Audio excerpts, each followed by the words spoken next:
paz do Senhor, meus irmãos, eu quero vos trazer uma palavra da parte de Deus para você neste exato momento, visto que hoje a nossa programação é um programa referente especial alusivo ao Dia dos Namorados.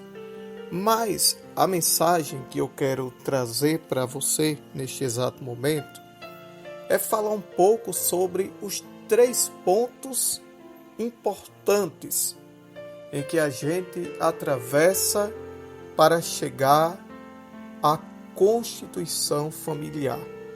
Os 3 pontos importantes em que a gente atravessa para chegar à constituição da família é a mensagem que eu quero que você, neste exato momento, passe a refletir comigo uma vez mais, visto que é um tema muito importante, principalmente para aquele jovem, principalmente para aquela jovem que um dia quer noivar e casar, ter uma família.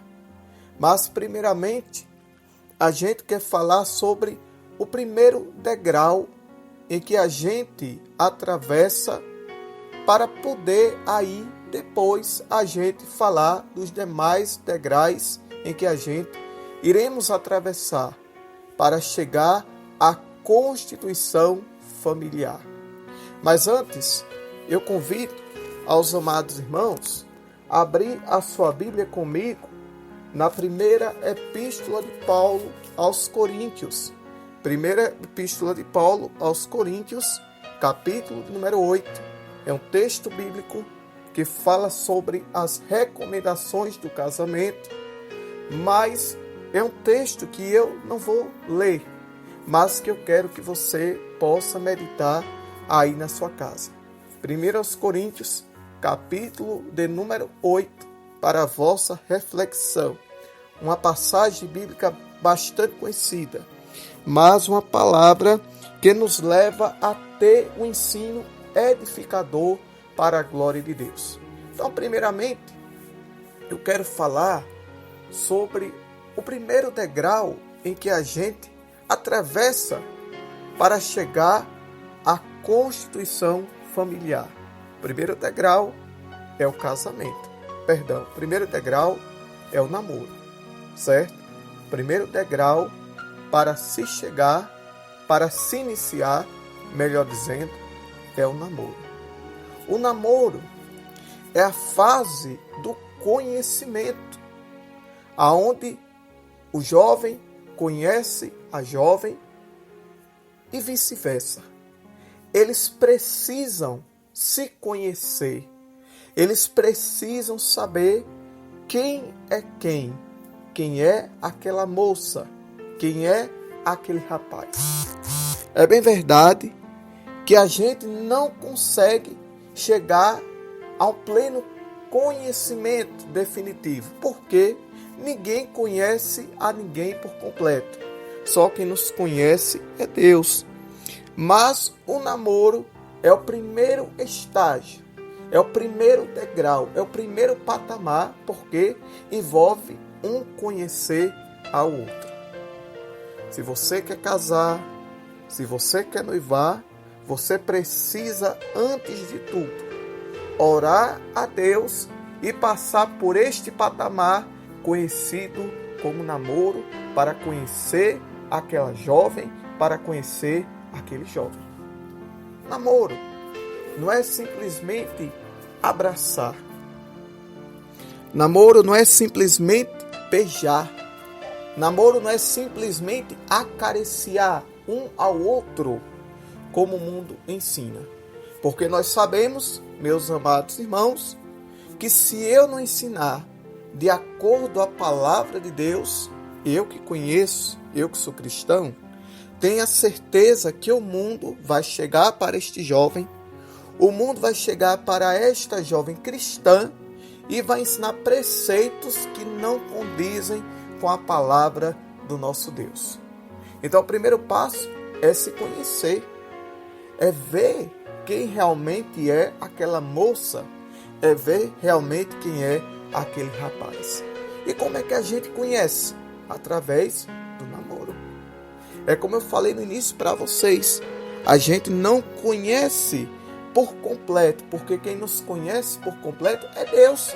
Mas eu tenho certeza que na medida dos anos que o namoro vai se avançando, vai ficando velho, maduro, antigo, eu tenho certeza que dá para conhecer um pouco de um, dá para conhecer um pouco de outro. Então, meus amados, é um cuidado que a gente deve ter. Sabemos que antigamente muitas pregações a gente ouvíamos, tipo assim: olha, crente não namora, crente casa. É verdade, crente casa. Mas o crente no namoro, ele tem que ter a sabedoria, ele tem que ter a graça de Deus, ele não pode se precipitar, ele tem que orar, ele tem que buscar a Deus, ele tem que buscar a confirmação do Senhor e tem que conhecer a quem ele ou ela vai se envolver futuramente, se caso chegar a noivar, se caso chegar a casar. Porque neste capítulo, o apóstolo Paulo, ele traz uma recomendação necessária. Queria que os homens fossem como eu, que não casasse, mas se porventura se abrasa, traduzindo, se porventura tem desejos da carne, é melhor que se case para não se prostituir. É melhor que se case para não cometer o pecado da fornicação, que é pecado, segundo a Bíblia. Fornicar é pecado, prostituir-se é pecado, adultério é pecado. São palavras semelhantes, mas com significado distintos e diferentes, que a gente não nos permite trazer um estudo mais amplo. Mas tenho certeza que através desta palavra você está entendendo, meu irmão, minha irmã, jovem, senhor, senhora, você noivo, você noiva, você que é casado, que tem sua esposa, seu marido, você que tem seu namorado, sua namorada. Eu tenho certeza que por esta palavra você está dando para entender o que é que Deus quer falar com você neste exato momento, através desta programação. Então, meu irmão, antes de entrar no noivado, existe o namoro. O namoro é para se conhecer. Como é que você conhece um namoro? Através do comportamento. Como?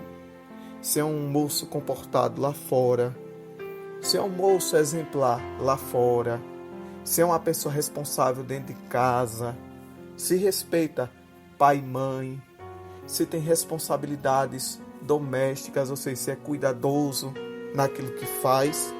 São detalhes que eu trago para você entender a importância de se conhecer um ao outro dentro do namoro, na relação de namorar.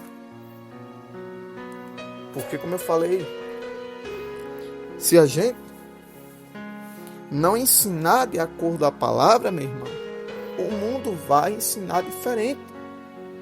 O mundo vai ensinar que pode o namorado dormir mais a namorada, que não é pecado, mas a Bíblia não ensina assim.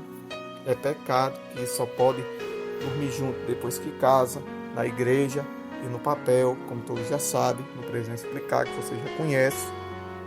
O mundo ensina que pode obter relações íntimas no namoro, mas a Bíblia diz que é pecado, que é o pecado da fornicação, que você tem que evitar, que essas coisas você só deixa para praticar depois que casar, no papel e na igreja certinho.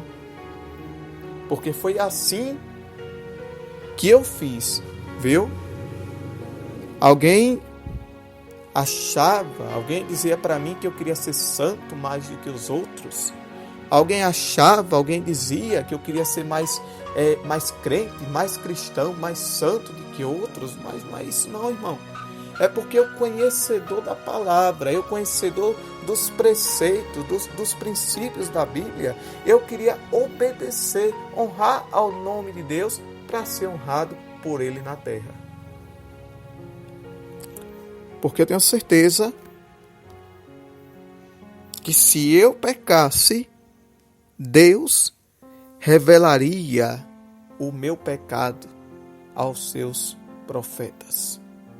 Deus revelaria o meu pecado aos seus que que oram, aos seus que consagram, aos seus que têm uma vida consagrada no altar ao Senhor Jesus. Então resolvi conhecer, como eu disse, não conheço por completo, quem conhece é Deus. Resolvi noivar de forma correta, que o noivado é uma porta para o casamento, e depois casar. Primeiro casei no papel e depois na igreja, para depois assim estar tudo completo, certinho, e poder trazer a esposa e dormir com ela até a hora que quiser. Isso depois que casei. Tudo certinho para a glória de Deus.